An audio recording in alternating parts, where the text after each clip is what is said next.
All right, here with AndyTennant, executive producer of E60 and Outside the Lines. And so before we kind of get into, explain what does an executive producer do for both of those shows? Yeah, so my job is technically for both shows is to oversee all of production, marketing, promotion, budgets, et cetera, et cetera. You know, sort of have to be a jack of all trades.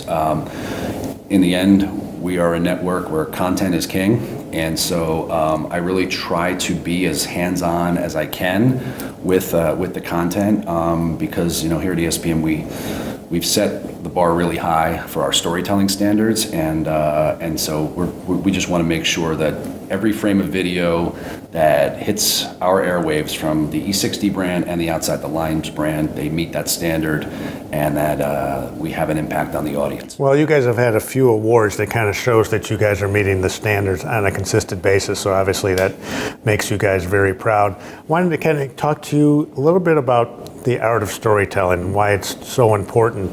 And we talked a little bit, you know, we live now in a 140 character world, or Snapchat, or something real quick, short attention span theater, as I like to call it. And yet you guys are doing longer, deeper dives into stories. How is that working in today's, you know, short, you know, it really kind of still shows there's a place for those kind of stories. Yeah, I mean, it also shows how clueless I was when we launched E60 back in 2007, because we were really focused on keeping things short and sweet, telling great stories, but having the hour move where we had maybe 7 or 8 different feature stories within the hour.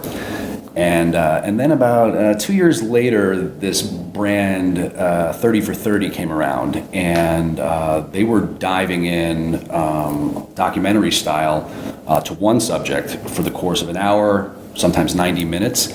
And we were watching the numbers and we were watching the feedback, and I met with my staff and my bosses, and I said, I think we got to take E60 in a different direction. I think longer is actually better. So I don't think back in the mid-2000s we were giving our audience enough credit for their attention spans. I think we were all thinking like short clips, short video bits, and in the end, going more in depth, diving into characters, developing them more, and really lengthening the narrative has been you know, successful for E60, Outside the Lines, and 30 for 30. So it shows that people still they'll stick with the story if it's a good story, for as long as, you know, if it's a good story, they'll watch it no matter. It doesn't matter. Length is kind of overrated in that department. You just nailed it. If it's a good story, right? I mean, that's the number one goal here. Is like you know, the stories that you decide to pursue, the stories that you decide to green light, that you're going to invest in the production. That's the most important decision you make, because all of those brands live or die by the stories that they decide to pursue. So what in your mind, what is the foundation of a good story? For us, it's really, you know, it's layers, it's characters, it's what impact or what lesson what's the takeaway for the audience when you're pursuing a specific story. I go back to, you know, we try to keep it very simple. You know, it's like, one of my bosses, when I first started working here, he used to use this phrase, you know, a simple story well told. And that's always stuck in my head, as has Don Hewitt's famous line, you know, when he was being questioned by a college kid walking through a hotel one day. He said, you know, every child knows those 4 words, tell me a story. And so for us, it really is, you know, what are the layers? What are the acts? How many acts do we have? What's the third act? Where does the piece go? And you know, and do we have strong characters who've lived the experience, that can articulate the story in a way where our audience is going to connect with them? And so one of the guys I've known for a long time, one of the guys I've looked up to and followed, Jeremy Schaap, who's terrific. And you guys were I did a column on Jeremy. You guys won a big award, a Kennedy Award, for a story that you guys did in Qatar, which is going to host the 2022 World Cup, and and all the foreign workers that are being brought in living in abhorrent conditions.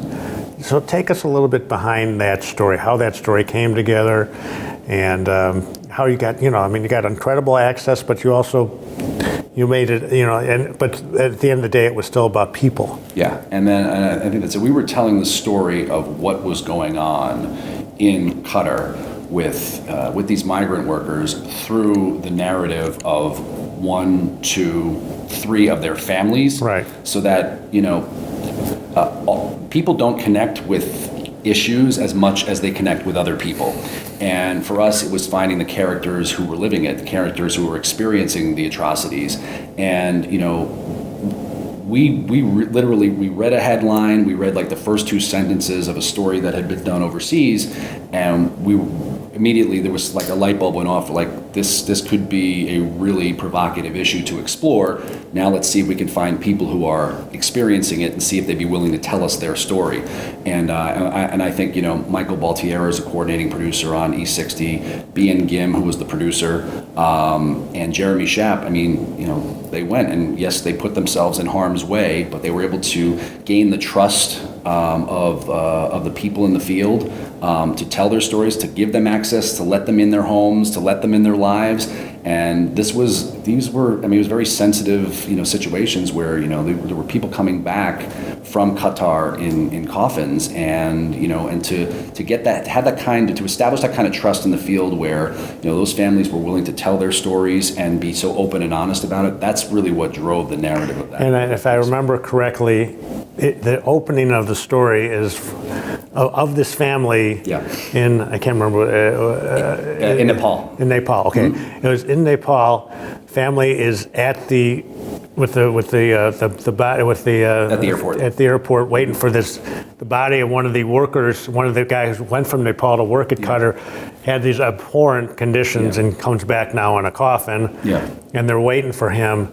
And so again, here's this big picture story, but the importance of boiling it down to 1 or 2 people to kind of, so people, because if you tell them the big picture, maybe they don't relate, but they can relate to the heartbreak that this family must have gone through. Or even seeing something that they hadn't seen before, right? So the producer called us from Nepal and said, I just found out that, there are multiple coffins arriving at the airport every day, and they're literally wheeled right through, the baggage. Right through the baggage claim area. And, we were trying to imagine this scene in our heads, and then, she actually followed one of the coffins halfway from the airport to where they were going, and realized that the coffin hadn't come in from Qatar, it had come in from Saudi Arabia, turned around, went back, waited another 3 hours for a coffin that came in that was from Qatar, and then followed that to a local village on a pier, where then we met the family, and then the family was very willing to share the experience with us. When the opening and again, the open to a long form feature is the most important, because you're either going to grab the viewer or they're going to change the channel. And that was a scene we decided to start that story with, because we knew it was very provocative, it was visually interesting, and it was something that many people hadn't seen before. And initially in the first cut, Jeremy's voice was explaining the scene, and I remember I walked in and I watched it for the first time, and I asked the producer and the editor, I said, lose Jeremy's voice. And they were like, well, it's just going to be like silent and natural sound for like 45 seconds to a minute. And I said, I'm okay with that. Let's just watch it. And we removed Jeremy's voice, and it was like we all had goosebumps watching, like just because it was like you were there with them. Wow. And you didn't we just needed to get out of the way.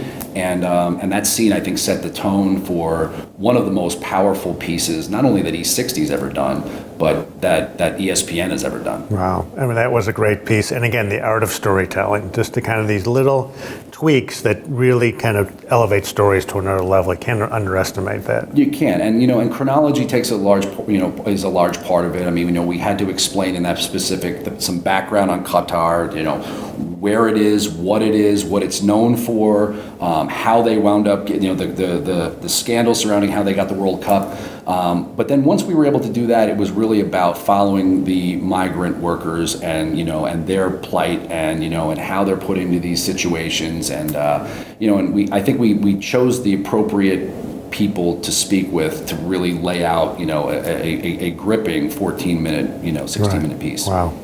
Another franchise that you're involved with, Outside the Lines, one of the great franchises of ESPN, 25 years plus now with Bob Lee. what has that show meant to ESPN and what it's delivered to the network? There's nothing else like it. There's nowhere else is there a show that is willing on a daily basis to tackle the important issues, investigations, and going in depth on a daily basis than Outside the Lines. It's been doing it since 1990.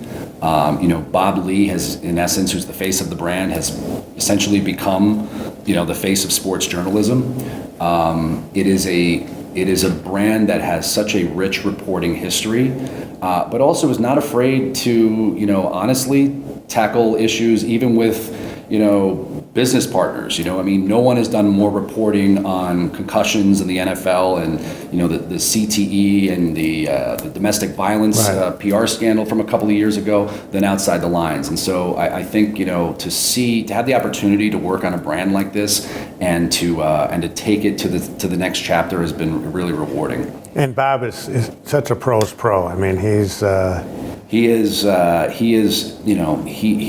a reason why he's the face of sports journalism, and it's because no one cares more, no one understands it more, and no one has the ability to tell a story and to ask the right, to hold people accountable and ask the right questions than Bob Lee. And I'm happy to say he's going to be around for a long time, and, we're really looking forward to, even having him, reimagine himself a little bit and reinvent him a little bit of himself for the Outside the Lines of tomorrow. So you talked a little bit about the concussion story, and obviously that's been a big story in the NFL, but also a big story around here with what happened with some of the ESPN's interactions, especially with the documentary.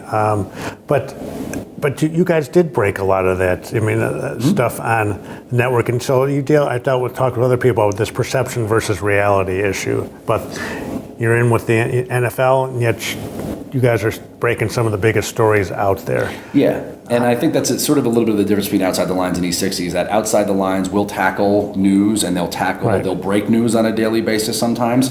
But once a week we get to tell a long form story. And during the week, we're telling shorter form stories. And, and that's why Bob is so great, is because he's a wonderful storyteller, both in front of the camera and behind the camera. Journalism is very expensive, and it's very labor intensive. It's ESPN is entertainment sports programming network. Why is it important for this company to be invested so heavily in sports journalism? Because it matters, and it has, this is where you have the greatest impact. In the short period of time I've been with Outside the Lines, I've watched this Baylor story that they broke, and that they've covered better than anybody, since the beginning of the year.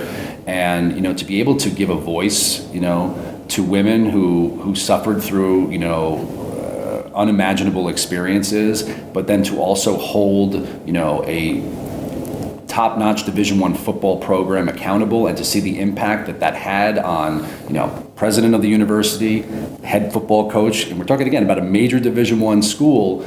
You're hoping that type of impact will make a difference, and that's where I feel like, ESPN understands that, reporting, journalism, storytelling has such an impact on the viewer, but it also can lead to the greater good, because in the end, both these brands and what we're doing is always we're out seeking to, the truth is out there and we're seeking it. And I think that's the beauty of that particular brand, is having an impact and being able to make a difference. You're talking to a room full of students, some of whom want to be producers and sitting in your chair. As we conclude here, what goes into being a good producer in your mind? I know it can be a book, but in the short story version. Yeah, I think in terms of storytelling, I think it's curiosity. I think it's having the ability to read a story, or to meet someone, or to be introduced to someone, whatever it is, just never settling for the obvious answer or the superficial answer, but always being willing to dig deeper, asking proper follow-up questions, well, why is that? Or what does that mean? Or why did you do that? And I think anyone who has a curiosity about a story, about a person, about a place, a thing, they usually wind up being the best producers and the best storytellers in the business. Because in the end, whether you're producing SportsCenter or you're producing Outside the Lines or you're producing E60, it's all about storytelling. Thank you very much. Great stuff. Thank Thanks you. for man. having me, Ed. Thank Appreciate you. it. Thanks.